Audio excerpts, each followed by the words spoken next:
Dr. Alan Hayes stared at the lab results on his screen. His eyes widened. After checking the data 3 times, he called his colleague. "Olivia, you need to see this now," he said, his voice trembling slightly. Dr. Olivia Bennett hurried across the laboratory. She leaned over Alan's shoulder, squinting at the screen. "Is that what I think it is?" she asked. Alan nodded. "Look at this DNA sequence.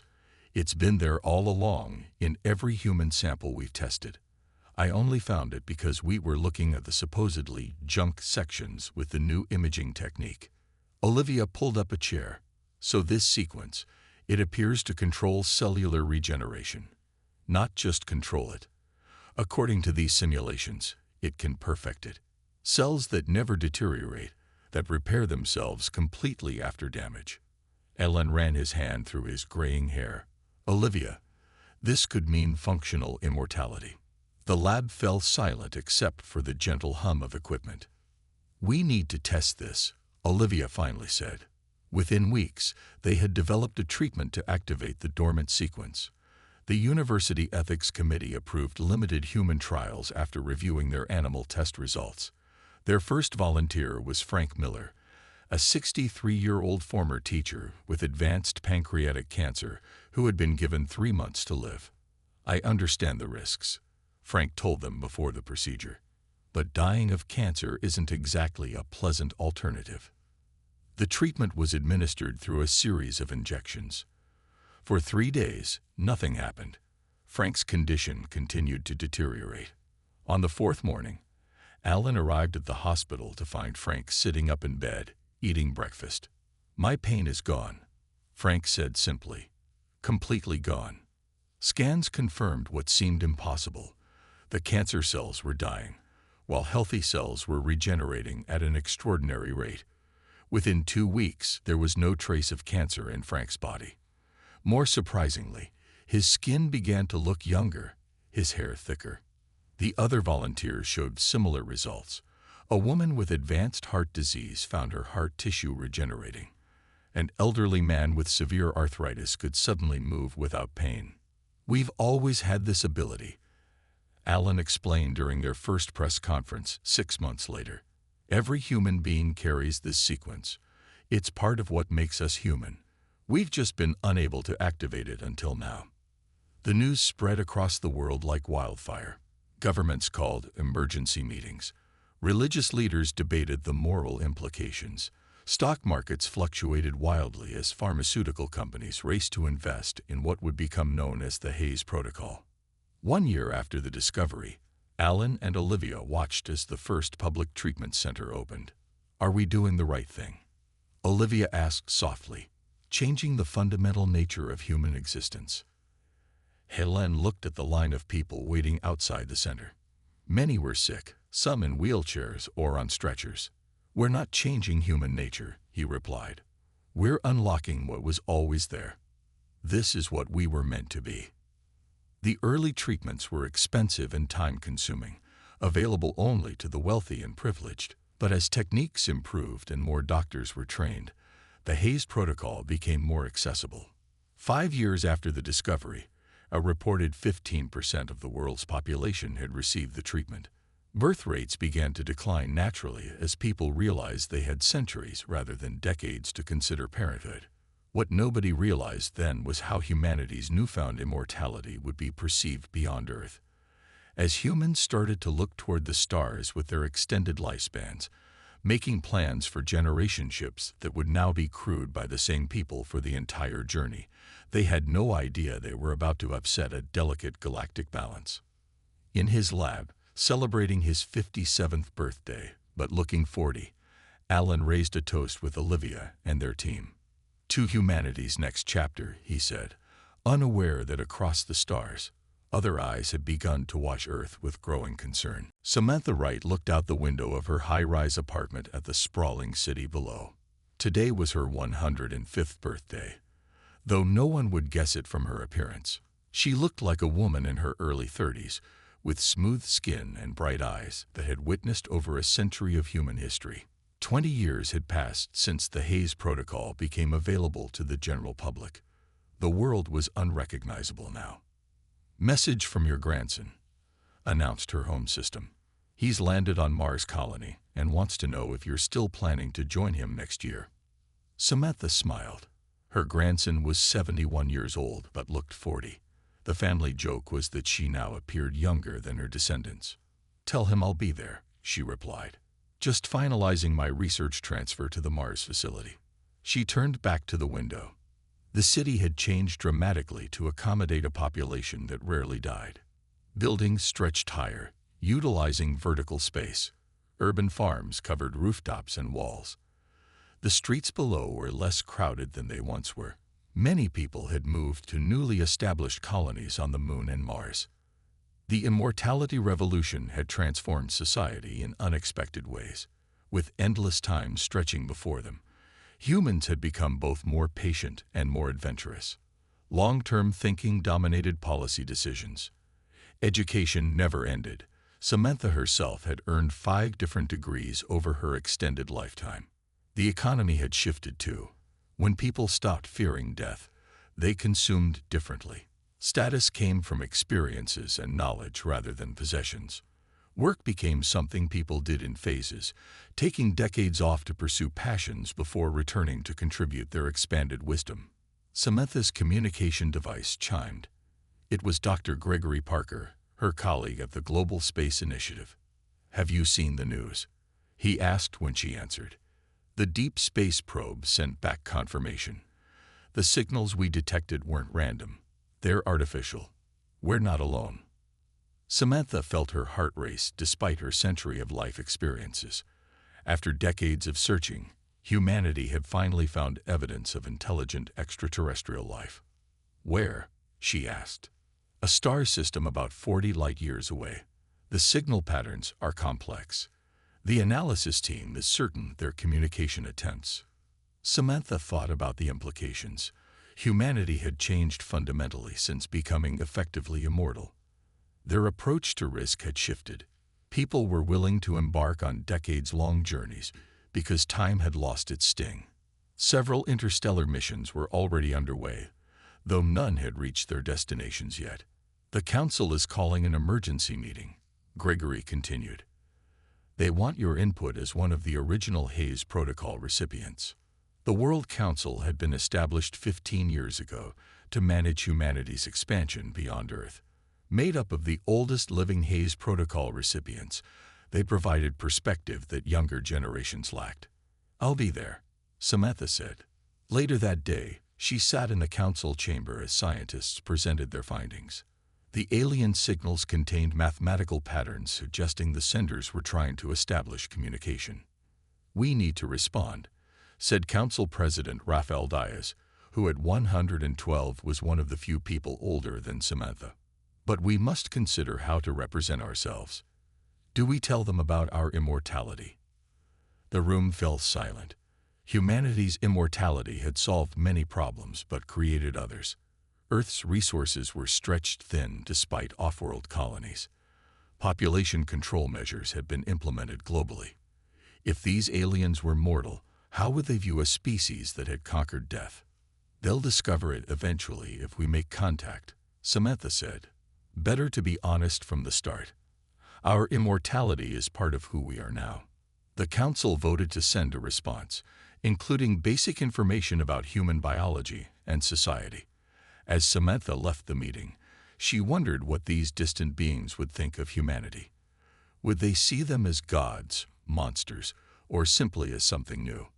What no one suspected was that humanity wasn't the first species to discover immortality, just the only one that had embraced it. Commander Eric Russell stood on the bridge of the Starship Horizon, Earth's first true deep space vessel. After 15 years of travel, they had finally reached their destination, the source of the alien signals detected decades ago. "Sensors detecting artificial structures in orbit around the 4th planet," reported Lieutenant Susan Clark from her station. "Definite signs of advanced technology." Eric felt a mixture of excitement and nervousness. At 78 years old, but with the body of a man in his prime, he had been selected to lead this mission because of his experience and psychological stability. The crew of 200 had lived together on this ship for 15 years, all of them immortals who had volunteered for the historic journey. Open a channel using the translation protocols we developed from their signals, Eric ordered. Send our greeting message. Minutes passed as they waited in tense silence. Then the main screen flickered to life, showing a being unlike anything they had imagined. The alien had 4 eyes arranged in a diamond pattern on a face that seemed to be covered in small iridescent scales. Its upper body split into 3 arm-like appendages. "We are the Nyrathi," the alien said through the computer translation. "We have been observing your approach. You are not what we expected." Eric stepped forward. "I am Commander Eric Russell of Earth. We come in peace, hoping to establish friendly relations between our species." The Nyrathi seemed to study him carefully. "Your vessel has been traveling for many of your years, yet your biological signs indicate no degradation. Explain." Eric exchanged glances with his first officer before responding. "Humans have developed the ability to prevent cellular deterioration.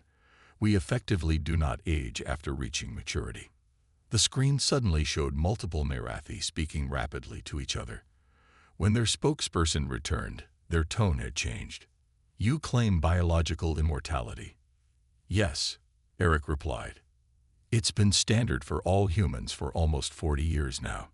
The reaction was immediate and alarming. The Nyrathi cut the transmission. Moments later, the ship's sensors blared warnings. 3 vessels approaching at high speed. Susan called out, "Energy signatures indicate weapons charging." "Raise shields," Eric ordered. "All hands to emergency stations. This is not the welcome we expected." The horizon rocked as energy blasts struck their shields. The ship was built for science and exploration, not combat, though it did have basic defensive capabilities. "Return communication," Eric shouted over the alarms. "Tell them we mean no harm." Susan tried repeatedly to establish contact while the ship maneuvered to avoid the worst of the attacks. Finally, the main screen lit up again. "You cannot be allowed to spread," the Nyrathi said simply. "Immortality upsets the balance of all things. It is forbidden." Eric tried to reason with them. "We've lived with this technology for decades. Our society has adapted. We pose no threat to you." "All species eventually die," the Nyrathi responded. "This is the natural order. A species that does not die will eventually consume everything. The galactic balance must be preserved." Another blast rocked the ship, causing several systems to fail.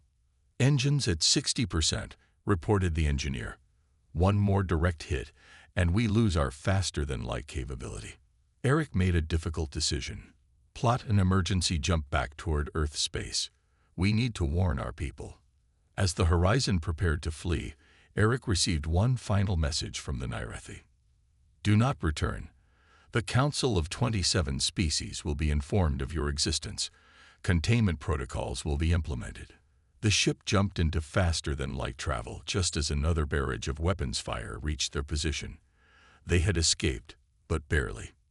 In the quiet aftermath, as the crew assessed their damages, Eric stared at the star map, showing the vast distance back to Earth. "They're afraid of us," Susan said quietly beside him. Eric nodded. "Not of our weapons or technology, but of our very existence. We need to get home and prepare. Humanity has just discovered we're not welcome in the galaxy." Ambassador Diane Porter adjusted her formal attire as the Earth diplomatic vessel approached the massive space station. After the Horizon's harrowing encounter with the Nyrathi 3 years ago, humanity had worked frantically to establish proper diplomatic channels with the Galactic Council. Finally, they had been granted an audience. "We're docking now, Ambassador," the pilot informed her. "Station scans indicate representatives from 27 species are present for the hearing." Diane nodded, her face serious. At 95 years old, with the appearance of someone in her 40s, she had been chosen for her centuries of diplomatic experience and unflappable demeanor. The fate of humanity might rest on this meeting. "Remember," she told her small team of 5 diplomats, "we are here to listen as much as to speak. We need to understand their fears before we can address them. The Earth delegation walked through the airlock into a vast chamber unlike anything humans had designed. The ceiling soared hundreds of feet overhead, with strange crystalline structures that seemed to float without support. Around a massive circular table sat beings of incredible diversity, some resembling insects, others more plant-like, and still others defying easy categorization. A tall, slender being with silvery skin stood as they entered. "I am Sorel, Chief Arbiter of the Council. The representatives of Earth may approach." Diane and her team took their assigned positions at the table. She noticed the empty seats where the Nyrathi representatives would sit. Their absence was a troubling sign. "For 12 million standard cycles," Sorel began, "the Council has maintained balance among spacefaring species. One principle has remained constant. No single species may gain evolutionary advantage that threatens all others.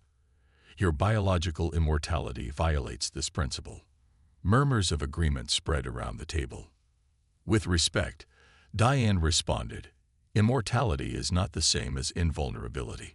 Humans can still die from accidents or violence. We have simply eliminated death from aging." A being with multiple eye stalks leaned forward.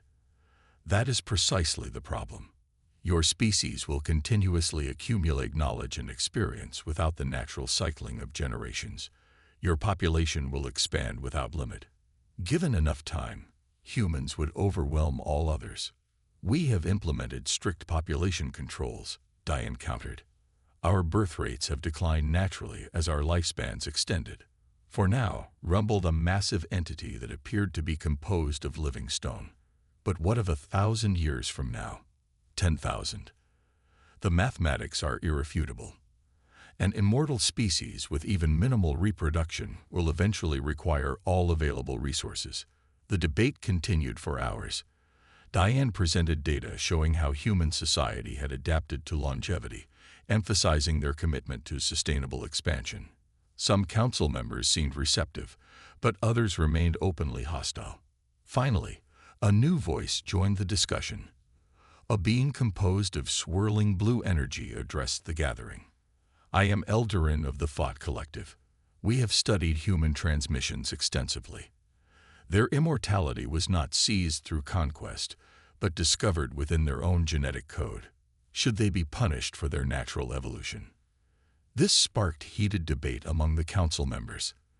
Diane listened carefully, noting which species seemed more sympathetic. Corell eventually raised a hand for silence. "The council will now present its initial judgment." The chamber grew quiet. "It is the determination of this council that human immortality represents a potential threat to galactic stability. We propose 3 options. First, humans may voluntarily reverse their immortality process. Second, humans may accept containment within their home system. Third, if neither option is accepted, the council will authorize preventive measures." Diane felt a chill at the diplomatic language that clearly threatened extinction. "I request time to consult with my government," she said calmly, though her heart raced. "You have 7 standard cycles," Sorel replied. As the Earth delegation returned to their ship, Diane's deputy whispered, "This went worse than we expected." Diane's expression remained determined. "No, we learned something crucial today. The council is divided. Not all species fear us. Some may even admire what we've achieved. What do we do now?" "We prepare Earth for both diplomacy and defense," Diane answered, "because I will not tell our people to surrender what makes us who we are now." Captain William Foster scanned the tactical display showing the alien ships surrounding New Terra colony. 6 months had passed since Ambassador Porter's failed negotiations, and the situation had deteriorated rapidly. A coalition of 7 species, led by the Nyrathi, had broken from the Council's cautious approach and launched what they called a preventive containment action against human settlements. "Status report," William ordered, his voice steady despite the dire circumstances. 15 enemy vessels in orbit, his tactical officer responded. "Their weapons are charged. Colony shields at maximum, but they won't hold against a coordinated barrage." New Terra was humanity's largest off-Earth colony, home to 50,000 people. Established long before the discovery of alien life, it had become a symbol of human expansion. Now it was about to become a battlefield. All civilian bunkers sealed?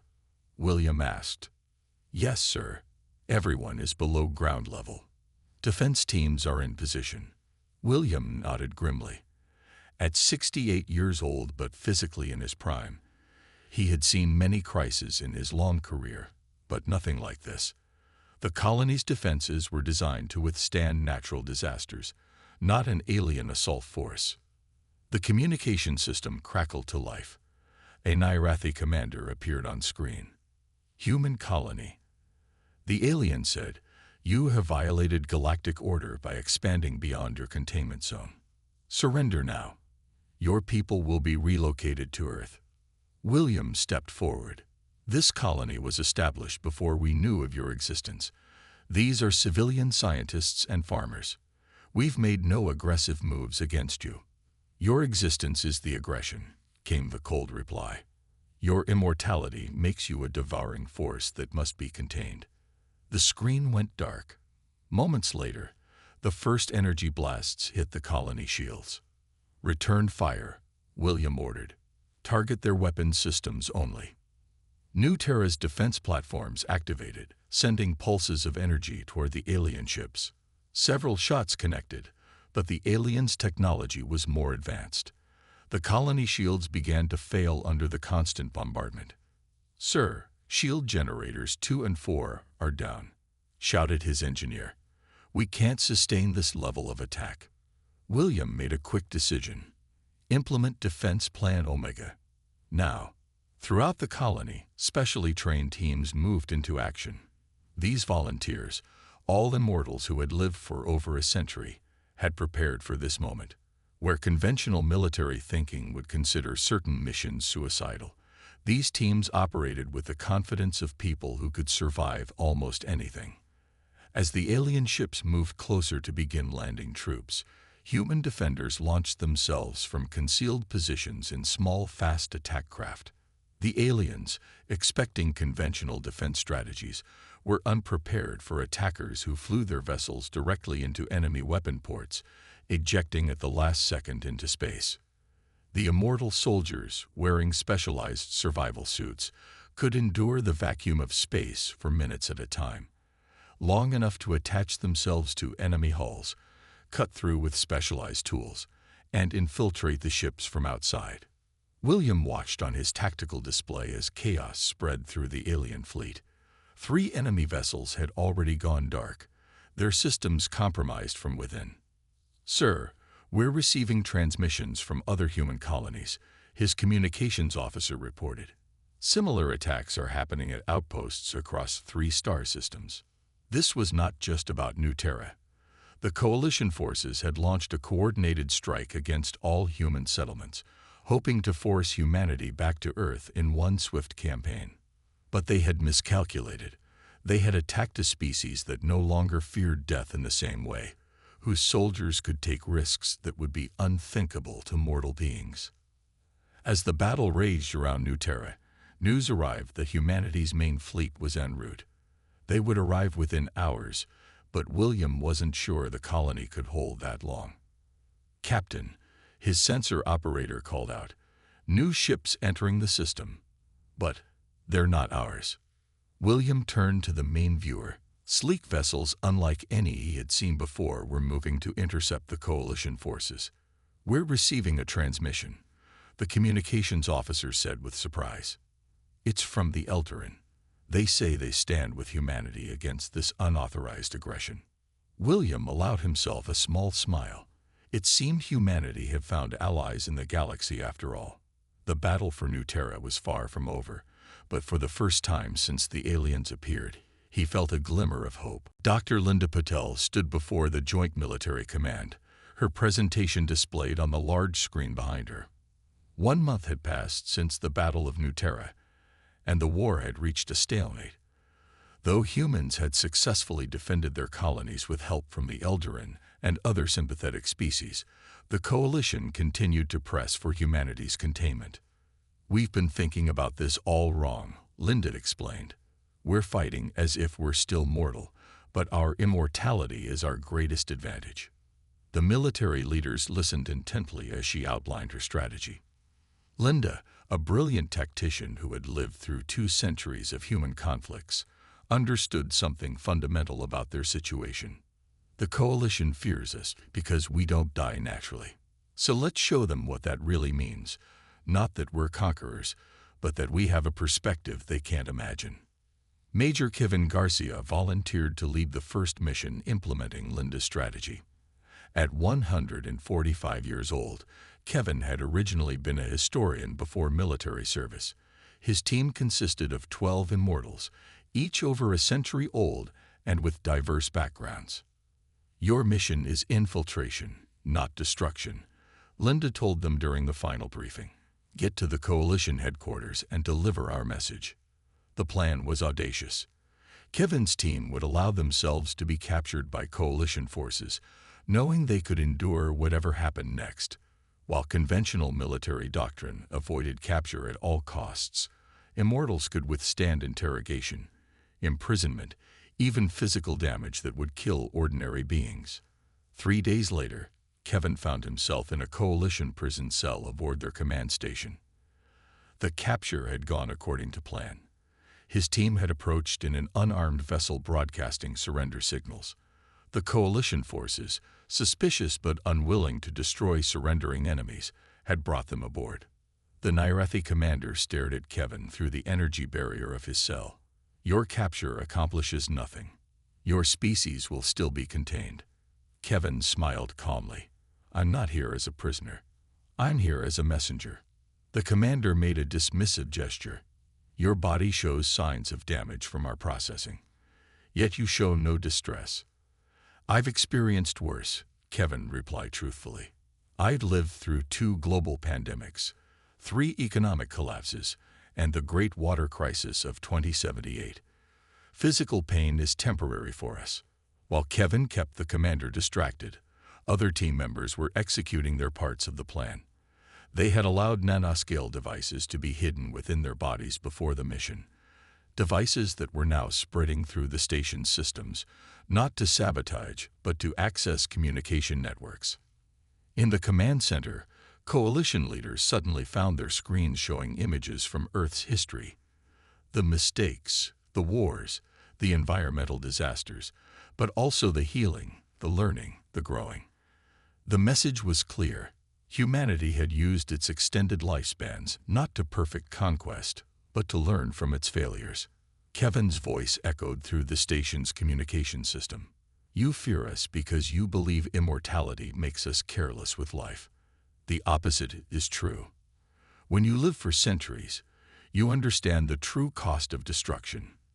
We value life more, not less." The coalition leaders watched in shock as they realized their command station had been compromised not through violence, but through the immortals' willingness to endure capture. "We could have planted explosives," Kevin continued. "We could have destroyed the station. Instead, we come with an offer. Talk to us. Learn from us. Perhaps we can learn from you as well." Linda's strategy was working across the galaxy. Similar teams had infiltrated other coalition strongholds. None had fought back or attempted escape. All had delivered the same message. Immortality had taught humanity patience and perspective, not aggression. On the coalition command station, the Nairethi commander returned to Kevin's cell. "Your people are either incredibly brave or incredibly foolish," the commander said. Kevin smiled. "When you have centuries to live, you can afford to be both. We're not asking you to embrace our way. We're asking you to understand it before you condemn it." For the first time, the commander seemed uncertain. "The council will want to discuss this unusual approach." Kevin nodded. The immortal strategy wasn't about winning a war. It was about preventing one by demonstrating what immortality truly meant for human values. Captain Grace Chen stood on the observation deck of Earth's orbital defense platform, watching as the massive Galactic Council vessel moved into position. After months of complicated negotiations following the failed coalition attack, this moment would determine humanity's future among the stars. Behind her stood representatives from all human colonies, alongside the Eldarin and other allied species who had defended humanity's right to exist as they were. The Council had finally agreed to an unprecedented full assembly in Earth's orbit, neutral ground where all 27 species could debate and decide. "They're hailing us," said her communications officer. Grace nodded. At 173 years old, she had been chosen to represent humanity's military forces. Her calm under pressure and centuries of experience made her ideal for this crucial moment. "This is Captain Grace Chen of Earth Defense. We welcome the Galactic Council to our system." The main screen activated, showing the council chamber within the visiting vessel. Sorel, the chief arbiter, acknowledged her greeting. "The full council has assembled to resolve the human question," Sorel announced. "Recent events have forced us to reconsider our understanding of your species. The coalition's defeat had changed the political landscape. Their military action, undertaken without full council approval, had failed spectacularly against humanity's unconventional immortal tactics. More importantly, humanity's restraint, their refusal to destroy their captured enemies, had impressed many council members." The Eldarin representative floated forward, their energy form shimmering. "We have studied humans extensively since the conflict began. Their immortality has not made them careless with life, but more protective of it. They understand consequences in ways short-lived species cannot." A Nyrathi counselor spoke next. "Nevertheless, the mathematics of population expansion remains troubling. An immortal species, even with restricted reproduction, will eventually require more resources than the galaxy can provide." Ambassador Porter, who had worked tirelessly since the failed first contact, stepped forward beside Grace. "We propose a compromise. Humanity will share our immortality research, but with careful restrictions. Species that wish to extend their lifespans may do so, creating balance." Murmurs spread through the council chamber. This was unprecedented. Sharing such technology violated countless traditions. The debate continued for hours. Some council species were eager to access human immortality technology. Others feared it would destroy their cultural development. The Nyrathi remained strongly opposed, believing natural death was essential to proper evolution. Finally, a compromise emerged. Species could choose whether to accept human immortality research. Those that did would be bound by the same population controls humans had implemented. Those that refused would be protected from any disadvantage in resources or territory. As the council prepared to vote, Grace addressed them one final time. "Before you decide, understand this. Humanity accepts your conditions, but we will never surrender our immortality. We have found allies among you who understand what we truly are. But to those who would still threaten us, hear humanity's final warning." The chamber fell silent. "We are the immortal race," Grace continued, her voice calm but resolute. "We cannot be outlasted. We cannot be worn down. Time itself is our ally. We seek peace with all species, but we will defend our existence without end if necessary. Choose alliance, choose neutrality, but do not choose us as enemies, for we will still be standing long after you have forgotten why you opposed us." The council voted. By a narrow margin, they accepted the compromise. Humanity would remain immortal, but would share their gift with species that chose to receive it. A new era of galactic relations would begin. Later, as the council vessel departed Earth orbit, Grace watched from the viewing platform with Ambassador Porter. "Do you think it will last?"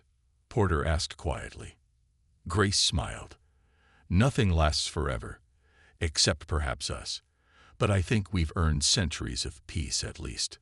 As stars appeared in Earth's darkening sky, humanity's warning echoed across the galaxy. They were the immortal race, patient, resilient, and now accepted.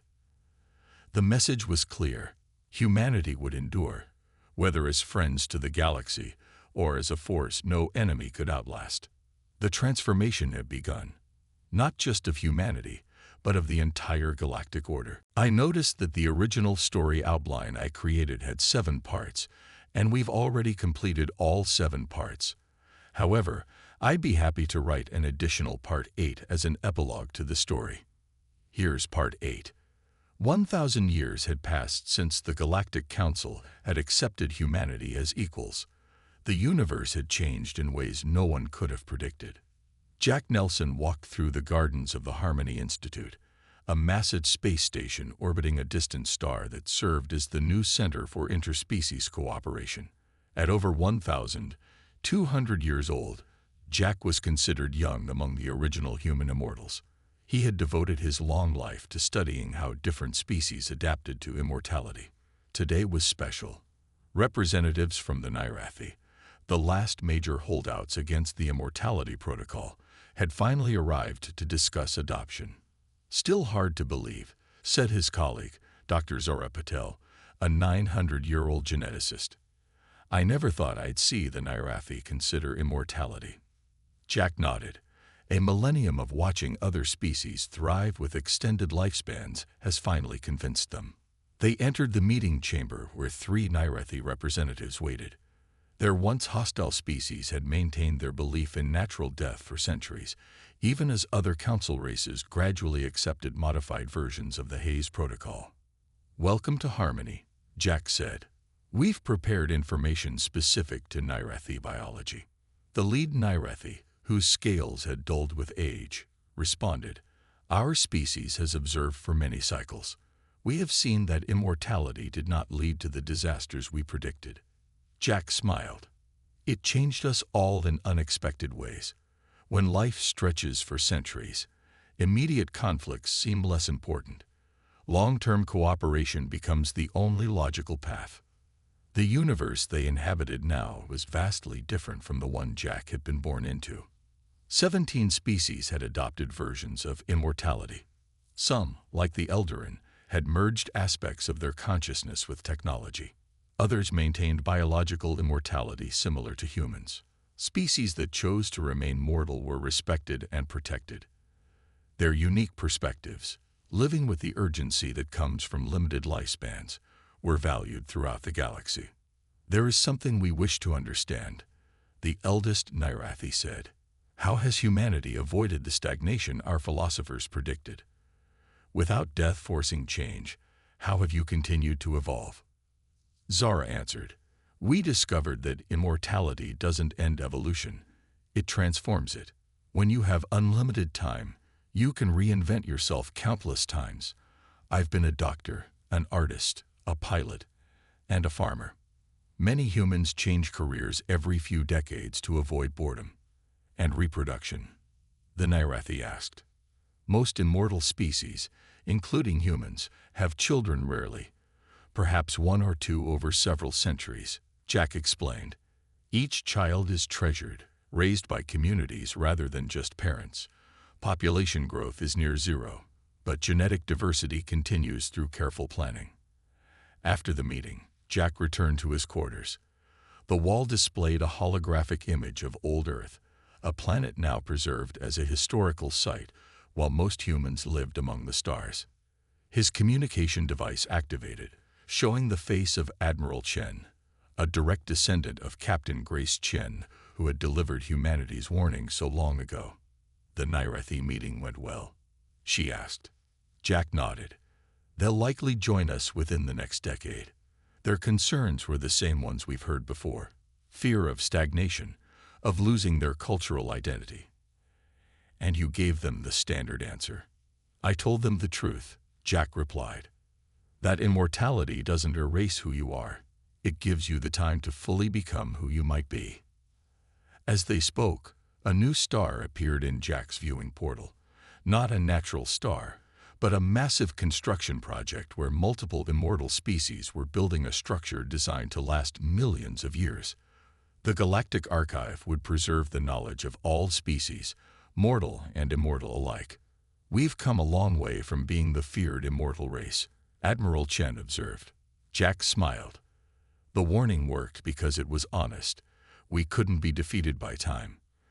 But the truth we didn't fully understand then was that immortality's greatest gift wasn't power, it was perspective.